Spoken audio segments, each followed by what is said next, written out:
আসসালামু আলাইকুম। তোমরা এখন যুক্ত আছো আইটেক স্কুলের সাথে। আজকে আমরা শিখব রসায়নের দ্বিতীয় অধ্যায় পদার্থের অবস্থা। কয়েকটা টপিক, সেটা হলো পদার্থ, কণার গতিতত্ত্ব, ব্যাপন, নিঃসরণ জিনিসটা কি, গলনাঙ্ক জিনিসটা কি, আর গলন স্ফুটন এই জিনিসগুলো কি, সেই জিনিসগুলো আমরা শিখব। তো চলো দেরি না করে শুরু করা যাক।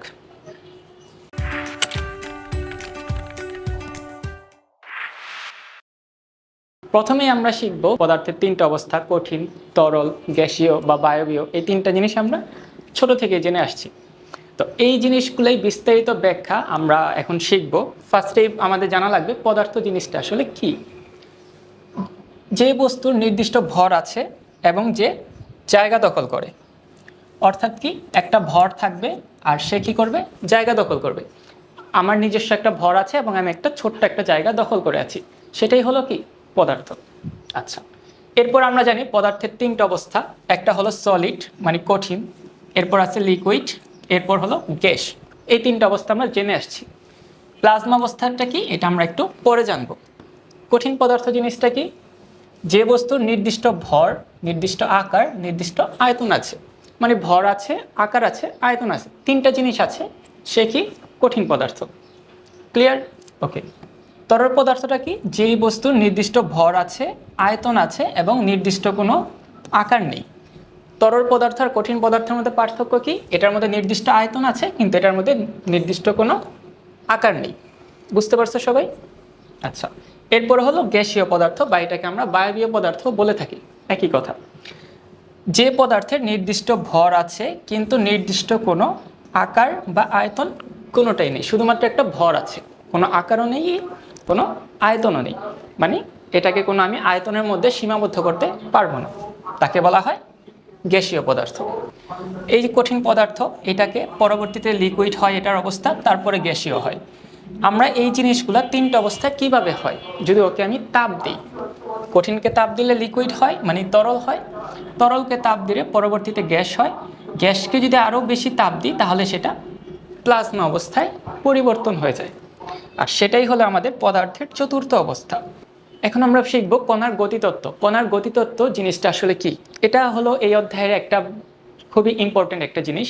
সো তুমি বুঝতেই পারছো, তোমাকে আরও একটু ভালো মতো মনোযোগ দেওয়া লাগবে। তো কণার গতিতত্ত্ব পড়ার আগে আমি ফার্স্টেই শিখব পরমাণু আর অণু জিনিসগুলো কি। পরমাণু, অণু হলো একেবারেই ক্ষুদ্র ছোট জিনিস, যেটা আমাদের খালি চোখে দেখা যায় না। এই দুইটার মধ্যে একটু ছোট পার্থক্য আছে, সেটা হলো একটা পরমাণু হলো মৌলিক পদার্থের ক্ষুদ্রতম কণা। পরমাণু অণু দুইটাই ক্ষুদ্রতম কণা, কিন্তু একটা হলো মৌলিক পদার্থের ক্ষুদ্রতম কণা আর অণু হলো যৌগিক পদার্থের ক্ষুদ্রতম কণা। এতটুকুই ডিফারেন্স। বন্ধন শক্তি হলো বন্ধনে আবদ্ধ একটি পরমাণুর সাথে আরেকটি পরমাণু। অর্থাৎ কি, দেখো এখানে হাইড্রোজেন একটা পরমাণু, এখানে ক্লোরিন একটা পরমাণু।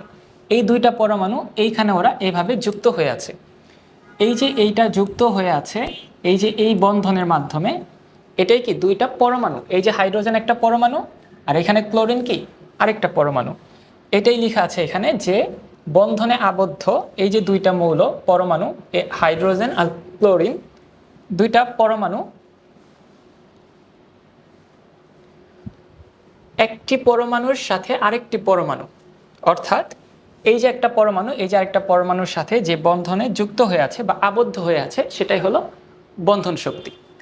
আর আন্তঃআণবিক শক্তিটা কি, সমযোজী যৌগের অণুসমূহ একে অপরের সাথে যে আকর্ষণ শক্তির মাধ্যমে যুক্ত থাকে। অর্থাৎ সমযোজী যৌগের অণুসমূহ, তোমাকে দুইটা জিনিস খেয়াল রাখতে হবে। যখন আমি বন্ধন শক্তি পড়ছি তখন সেখানে শুধু পরমাণু ছিল, অর্থাৎ হাইড্রোজেন একটা পরমাণু, ক্লোরিন একটা পরমাণু।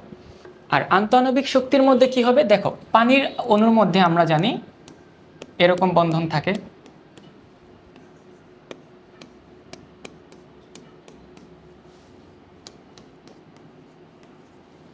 আমরা জানি পানির অণুর মধ্যে এরকম হাজার হাজার বন্ধন থাকে। তাহলে এই যে H2O, এইখানে এই যে একটা অণু, এই যে একটা অণু, এই দুইটা অণু একসাথে যুক্ত হয়েছে যেই শক্তির মাধ্যমে, সেটাই হলো আন্তঃআণবিক শক্তি। বুঝতে পারছো? তাহলে বন্ধন শক্তি হলো আমাদের দুইটা পরমাণুর মধ্যে যেভাবে আবদ্ধ থাকে সেটা, আর আন্তঃআণবিক শক্তি হলো দুইটা অণু যেভাবে একসাথে আবদ্ধ হয়ে থাকে সেটা। এরপর আমরা পড়ব যে আমাদের প্রথমে যেটা বলে আসছিলাম কণার গতিতত্ত্ব, এই জিনিসগুলো বোঝানোর একটাই কারণ যেন তুমি কণার গতিতত্ত্ব ব্যাপারটা ভালো মতো বুঝতে পারো। কণার গতিতত্ত্ব হলো আন্তঃকণা আকর্ষণ শক্তি। তোমরা এতক্ষণে জেনে গেছো আন্তঃকণা মানে কি, আন্ত মানে কি ভিতরে, আন্তঃকণা আকর্ষণ শক্তি এবং কণাসমূহের গতিশক্তি দিয়ে পদার্থের কঠিন, তরল এবং গ্যাসীয় অবস্থা বা বায়বীয় অবস্থা ব্যাখ্যা করা যায়, সেটাকেই বলা হয় কণার গতিতত্ত্ব। বুঝতে পারছো? অনেক সময় খ নাম্বারের জন্য তোমাদের এটা আসে সংক্ষিপ্ত প্রশ্নের মধ্যে যে কণার গতিতত্ত্ব জিনিসটা কি ব্যাখ্যা করো। তো আশা করি তোমরা সবাই বুঝতে পেরেছো। এখানে আমাদের তিনটা চিত্র আছে, সলিড কেমন, লিকুইড কেমন আর গ্যাস কেমন। সলিড মানে একটার সাথে আরেকটা খুব ভালো মতো লেগে আছে, আমরা প্রথম স্লাইডে পড়েছিলাম। কঠিন, তরল মানে একটার সাথে আরেকটা কি একটু দূরত্বে আছে, আর গ্যাসীয় মানে বেশি দূরত্বে আছে। আচ্ছা,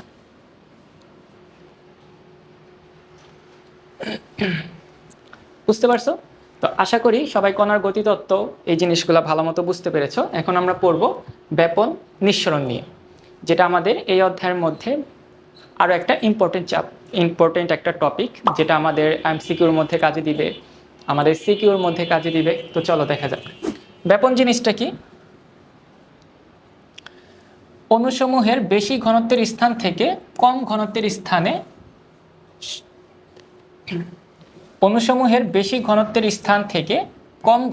স্থানে স্বতঃস্ফূর্ত ও সমানভাবে ছড়িয়ে পড়ার প্রক্রিয়াকে ব্যাপন বলা হয়। মানে কি, যখন তোমরা সবাই একটা ভালো প্র্যাকটিক্যালি পরীক্ষা করে দেখতে পারো, সেটা হলো বডি স্প্রে। ওইখানে যখন আমরা বডি স্প্রে শরীরে দিই বা স্প্রে করি, তখন কি হয়, ওই বোতলের মধ্যে একটা বেশি ঘনত্ব, অধিক চাপে গ্যাস থাকে। তো ওই বেশি ঘনত্ব, বোতলটা ছোট, ওটার মধ্যে বেশি ঘনত্ব থাকে, সেখান থেকে আমি যখন স্প্রে করব, আমাদের চারপাশে কি কম ঘনত্ব ওইখানে ছড়িয়ে পড়লো। আর স্বতঃস্ফূর্ত মানে কি, স্বতঃস্ফূর্ত মানে ওর নিজেকে ইচ্ছে মতো, মানে কেউ ওকে বাধা দিবে না, নিজের ইচ্ছে মতো সমানভাবে ছড়িয়ে পড়বে, সমানভাবে সবার মাঝে ছড়িয়ে পড়বে, কাউকে ওকে বলে দেওয়া লাগবে না তুমি ওর মাঝে চলে যাও বা ওর মাঝে চলে যাও। সেটাই হলো কি ব্যাপন। এরপর আছে হলো আমাদের নিঃসরণ। নিঃসরণ কি, সরু ছিদ্রপথে। সরু ছিদ্রপথ কেন? কারণ যখন আমরা ওই ব্যাপনের সাথে মিল রেখেই যদি বলি, যখন বডি স্প্রেটা তুমি প্রেস করছো, তখন দেখবা একটা ছিদ্র দিয়ে গ্যাস বের হয়, ওইটাই হলো সরু ছিদ্রপথে উচ্চ চাপের স্থান। ওই যে বললাম বোতলের মধ্যে বেশি চাপ থাকে, কোনো গ্যাসের নিম্নচাপের স্থানের দিকে, আমাদের পরিবেশে নিম্নচাপ থাকে, সজোরে বেরিয়ে আসার প্রক্রিয়াকে। সজোরে মানে যখন আমি বোতলটাকে স্প্রে করব, তখন কি ও জোরে বের হয়ে আসছে, একটা গ্যাস দেখা যায়, সেটাই কি নিঃসরণ। তো এখানে আমাদের দুটি কথা মনে রাখতে হবে যে ঠান্ডা পানির চেয়ে গরম পানিতে ব্যাপনের হার বেশি হয়। কেন বেশি হয়? কারণ ঠান্ডা পানির মধ্যে কি থাকে, অণুগুলা একটার সাথে আরেকটা লেগে থাকে, অনেক শক্তভাবে লেগে থাকে, সেখানে কি সমানভাবে ছড়িয়ে পড়তে একটু বেশি সময় নেয়। আর গরম পানিতে তুলনামূলকভাবে কি থাকে, পদার্থগুলো, মৌলগুলো, অণুগুলো একটু একটু দূরে দূরে অবস্থান করে। সেজন্য গরম পানিতে ব্যাপনের হার বেশি হয় আর ঠান্ডা পানিতে কম হয়। আর আগে নিঃসরণ হবে, পরে ব্যাপন হবে। কেন? কারণ যখন আমি স্প্রে করব, তখন ওই সরু ছিদ্রপথ থেকে গ্যাস না বের হলে সেখান থেকে কি হবে না, কোনো ব্যাপন হবে না। বুঝতে পারছো? এরপরে আমরা পড়ব ব্যাপন আর নিঃসরণ হারের একটা ছোট্ট সূত্র, বা কিভাবে কোন গ্যাসের ব্যাপন হার বেশি, কোন গ্যাসের ব্যাপন হার কম, সেটা কিভাবে বের করা যায় বা নির্ণয় করা যায়। এটা হলো আমাদের আরও একটা বেশি ইম্পর্টেন্ট। আচ্ছা, এখন কোন গ্যাসের ব্যাপন হার বা নিঃসরণের হার তার আণবিক ভরের উপর নির্ভর করে। তোমাকে যদি আমি দুইটা গ্যাস দিয়ে দিই, ধরো যে কার্বন ডাইঅক্সাইড বললাম আর অক্সিজেন বললাম, দুইটার মধ্যে কার ব্যাপন হার অথবা নিঃসরণের হার কোনটা বেশি হবে, সেটা কিভাবে বের করবা, সেটা তোমার জানা লাগবে। সেজন্য কিভাবে বের করবা, তার আণবিক ভরের উপর নির্ভর করে। আণবিক ভর জিনিসটা কি আমরা শিখবো একটু পর। আচ্ছা, এরপরে হলো যে গ্যাসের আণবিক ভর যত কম, সেই গ্যাসের ব্যাপন হার অথবা নিঃসরণ হার যেটাই হোক, যেটাই তোমাকে বের করতে বলবে, সেটা কি বেশি হবে। কিভাবে? তোমাদের বইয়ের মধ্যে একটা চিত্র দেখতে পাবা এরকম। এই চিত্রটা হলো একটা পাইপের দুই প্রান্তে একটার মধ্যে HCl এর অ্যাসিড মিশানো দ্রবণ তুলো দিয়ে এখানে আটকানো হয়, এই যে এইখানটাতে।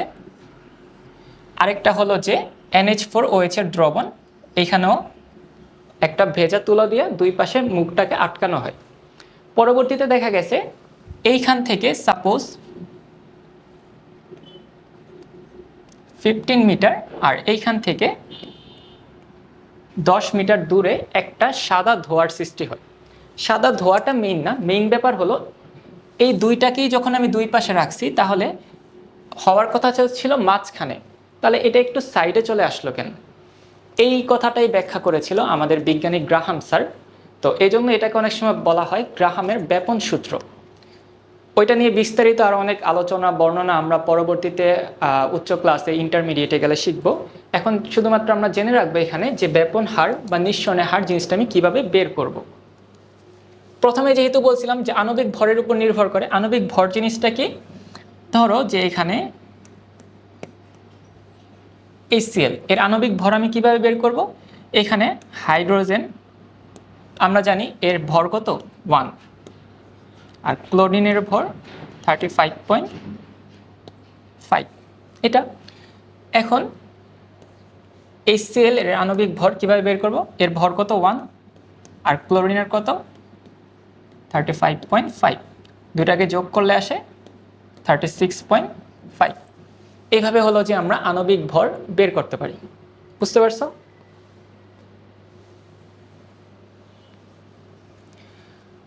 আচ্ছা, এবার আণবিক ভর বের করে তোমাদের দুইটা গ্যাস দিয়ে দিবে, তো দুইটা গ্যাসেরই আমরা আণবিক ভর বের করব। বের করে দেখব যে এই গ্যাসের আণবিক ভরটা কম সেই গ্যাসের ব্যাপন হার অথবা নিঃসরণের হার, যেটাই তোমাকে বের করতে বলবে সেটাই কি বেশি হবে।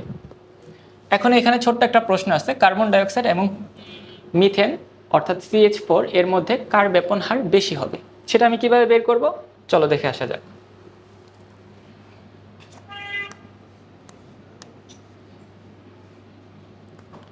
এখানে কার্বন ডাইঅক্সাইড যদি আমি বের করি, কার্বনের কত 12 আর আরেকটা মৌল আছে এজন্য প্লাস, অক্সিজেন কত 16 আর অক্সিজেন আছে 2টা, যে কয়টা থাকবে সেই কয়টা আমি গুণ দিয়ে দিব। বুঝতে পারছো? আচ্ছা, এবার ক্যালকুলেশন করো।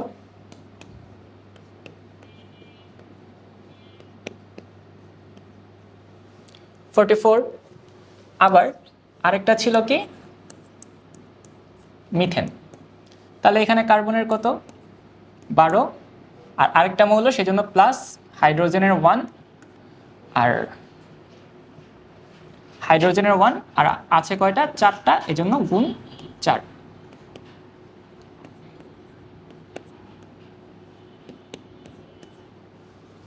দুইটার আমি আণবিক ভর বের করলাম। এই দুইটা যে আণবিক ভর বের করলাম, ব্যাপারটা কি বুঝতে পেরেছো? আশা করি বুঝতে পেরেছো।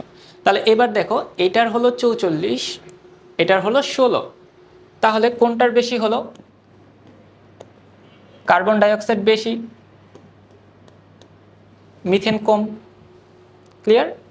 তাহলে এখন তুমি নিশ্চয়ই বুঝতে পারছো কোনটার ব্যাপন হার। তোমাকে যদি আমি এটার আগে যে প্রশ্নটা ছিল যে কার্বন ডাইঅক্সাইড এবং মিথেনের মধ্যে কার ব্যাপন হার বেশি, তাহলে কার ব্যাপন হার বেশি? দেখো, কার্বন ডাইঅক্সাইড আমি এখানে বের করলাম আণবিক ভর 44 আর মিথেনের আণবিক ভর বের করলাম 16।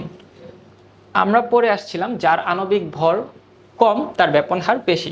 তাহলে এখান থেকে আমরা নিশ্চিত বুঝতে পারছি যে মিথেনের আণবিক ভর কি কম, অর্থাৎ এর ব্যাপন হার অথবা নিঃসরণের হার যেটাই আমাকে বলবে সেটা কি হবে বেশি হবে।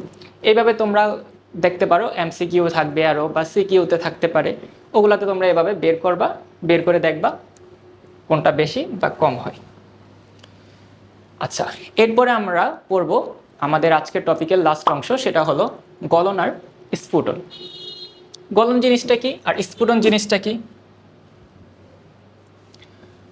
গলন হলো গলে যাওয়া, ঠিক আছে? গলন মানে কি? গলে যাওয়া। তাপ প্রয়োগে কোনো পদার্থের কঠিন অবস্থা থেকে তরল অবস্থায় রূপান্তর করার প্রক্রিয়াকে গলন বলে। এখন গলে যাবে কিভাবে? এমনি তো গলে যাবে না, অবশ্যই হিট দেওয়া লাগবে, তাপ দেওয়া লাগবে। আর কঠিন পদার্থকে তাপ দিলে সেটা কি হবে? তরলে পরিণত হবে, আর সেই প্রক্রিয়াটাই হলো গলন। এরপর হলো আমাদের গলনাঙ্ক। গলনাঙ্ক জিনিসটা কি? আমাদের এক বায়ুমণ্ডলীয় চাপে, অর্থাৎ এটাকে ইংরেজিতে বলা হয় 1 atm, তাপ প্রদানের ফলে আমি যখন তাপ দিব, যে তাপমাত্রায় মনে থাকবে যে তাপমাত্রা, একটা তাপ দিলে একটা নির্দিষ্ট তাপমাত্রায় পৌঁছাবে, তারপরেই সেটা কি গলতে শুরু করবে, কোনো কঠিন পদার্থ তরল পদার্থে পরিণত হয়। আমরা গলনাঙ্ক পড়ে আসছিলাম, তাপ প্রদান করলে কঠিন থেকে তরল হবে, সেটা কি আমাদের গলন। আর যে তাপমাত্রায় গলবে সেটাই হলো কি গলনাঙ্ক। এরপর হলো স্ফুটন। স্ফুটন জিনিসটা কি?